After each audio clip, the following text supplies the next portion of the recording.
What's up guys, Smiles here with 95Mac, and if you're a fan of good ideas, be sure to subscribe to the channel for future content like this. A semi-recent Apple product that nobody really talks about anymore is AirPods Max, Apple's $550 pair of over-ear headphones. And why is it that nobody talks about AirPods Max? Well, perhaps it's the fact that the price tag scared most people away, or maybe they're just not worth it. I've got an initial review of these on the channel, so definitely check that out if you haven't already, because that'll basically provide context for where we stand today. I'm making this video because I've had AirPods Max for a while, and if you've been keeping an eye on the pricing of these at third-party retailers, you can pretty much find these anywhere for under $500. I've seen some for as low as $400, and while that's still not cheap by any means, are AirPods Max a better value proposition at that price? Well, let's find out.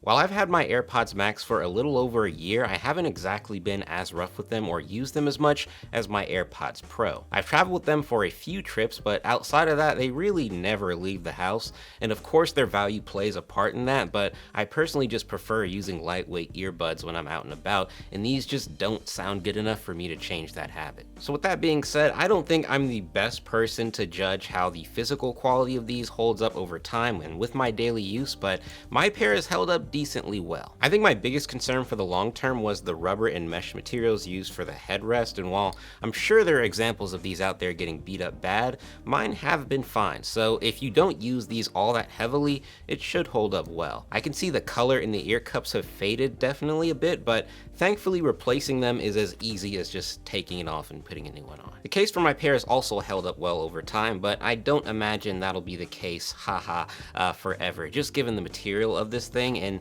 in general, I still really hate the case for these headphones. I'm still very much in the belief that the case should have been one of the best parts about these headphones. They could have come up with something so slick and interesting, or something that matched the premium price tag of these headphones. I remember when these were announced and everyone on tech Twitter was weighing in, and there were YouTubers exclaiming that a large part of the design was a fashion move for Apple, and that celebs would be spotty and carrying the AirPods Max out like a purse. And so I thought it'd be interesting to take a look at some celebs wearing AirPods Max out and about, because there were some people who outwardly defended this case as a part of the fashion aspect of the design. So let's see celebrities rocking AirPods Max with this case out and about. So taking a look at this first picture here, I believe this is Bradley Cooper rocking some space gray AirPods Max. And yeah, he's carrying it around his neck, not really like a purse, like some people said he would be, or celebrities would be. He's not really much of a fashion guy, so I guess we should probably take a look at someone who's much more like into fashion, I guess, or outwardly into fashion. So this is Justin Bieber's wife or girlfriend, whatever, and here she is with a pair of AirPods Max. I think this is the green colorway. I forgot the exact name for it, but yeah, no case to be found. And I really wonder why, because, you know, people were saying it's a huge part of the fashion element of the design, this lovely, amazing case here. But, you know, apparently Miss Bieber doesn't want anything to do with it. Here's another picture of Miss Bieber with Justin in the back, and you see here she's got a different pair of AirPods Max, so it's now evident that she owns, or maybe that's his pair, Justin's pair, but she has access to two different pairs of AirPods Max, and she doesn't use the case with either of them when traveling. She's clearly out and about here and doesn't have the case anywhere with her, because this case is rubbish. Nobody wants anything to do with it. And then here's a picture of Timothy Chalamet, or whatever his last name is, actor person, rocking AirPods Max in the blue colorway that I have, and the case is nowhere to be seen. And you can see here, if you really want to like get in depth with it, it may seem like you have some sort of like satchel bag on, like behind him, that you can't really see, but you know, he's got a big coat, and his hands are in his pockets, and I don't think his hands would be in his pockets like that if he had the case in one of those pockets. So I'm just gonna go out on a limb and assume that he doesn't have the case on him in this photo, because like I said, the case is rubbish and nobody wants anything to do with it. All in all, I do believe that Apple wanted to have a certain effect on people with the design of the headphones and the case, and clearly celebrities are wearing these out and about, but the case is never anywhere to be seen, and that's because this case is just bad. So that's that. I also want to talk about the lightning port on AirPods Max, because to me there's no reason why there needed to be a lightning port other than just to be consistent with the rest of the AirPods lineup. But this is the premium pair of AirPods, so I feel like we should have gotten the better port. A proper USB-C connection could have allowed for hi-fi connections to a Mac or something like that, and given the fact that everything else I use has USB-C, it's just more convenient, quite honestly. And while we're talking about that charging port, let's talk about the charging and battery bugs that I and many others have experienced. Many times when picking up AirPods Max after not using them for a day or so, the battery will be nearly completely drained even though it was fully charged or pretty much close to it and inside of the case during that time period. It's annoying and not at all acceptable for headphones that cost this freaking much. Software updates have improved this problem over time, but it still happens to me every once in a while.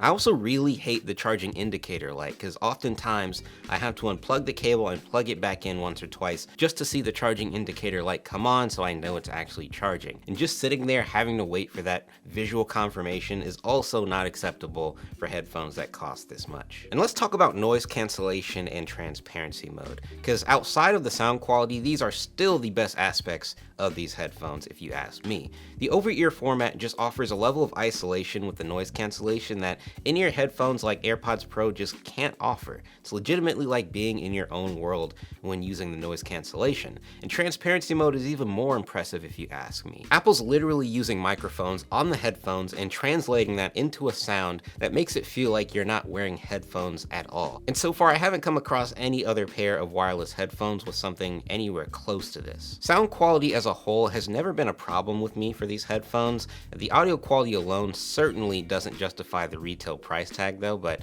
let's be honest, nobody buys Apple products, and especially Apple audio products, purely for the technical performance. So I think anyone considering these headphones to begin with shouldn't be disappointed at all. They get plenty loud and offer a pretty balanced sound. The bass for certain tracks can really thump, but it's never overbearing, and mids and highs are pretty crisp and clear. This is the one pair of consumer-oriented headphones that I can use with a custom equalizer profile on my music player of choice. Normally when messing around with the EQ on AirPods Pro or headphones like it, that sound falls apart when making any noticeable changes to the EQ. But with AirPods Max, you can actually benefit from tweaking the sound profile for certain tracks. And I will say that everything Apple is trying to do with Dolby Atmos support on Apple Music is really cool as well. I haven't gotten any extensive use out of the Apple Music spatial audio stuff personally, because I just hate Apple Music as an app, but I've gone through and listened to a bunch of songs in Apple's spatial audio playlist, and it's a really cool experience, one that you won't get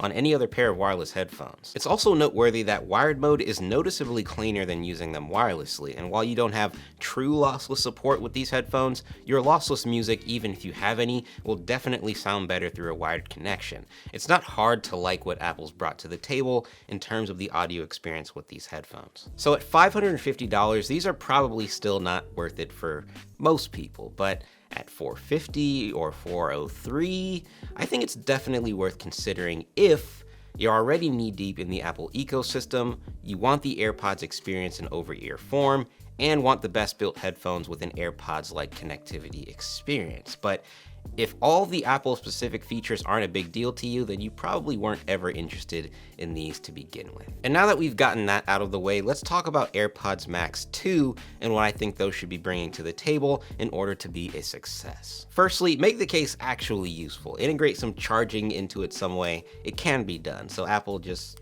do it. And if not, at least make the case more premium, because what we got now is it's just whack. Secondly, we need USB-C. I know they never want to fold on it for the iPhone, but having USB-C for this product just makes so much more sense. And then lastly, these headphones need to be at least $100 cheaper than what the originals retail for. I don't think these were an extremely successful product for Apple, and I'm sure the price tag played a very major role in that, especially with the over-ear market segment shrinking by the day. So I think a $450 price tag would allow Apple to still maintain their pride and actually get some real sales. But that's about it for this one though. I'm gonna leave some links in the description below where you can get these headphones for over $100 off from trusted sites. So be sure to check that out if you're interested, and give this video a thumbs up if you enjoyed, and subscribe for future content like this.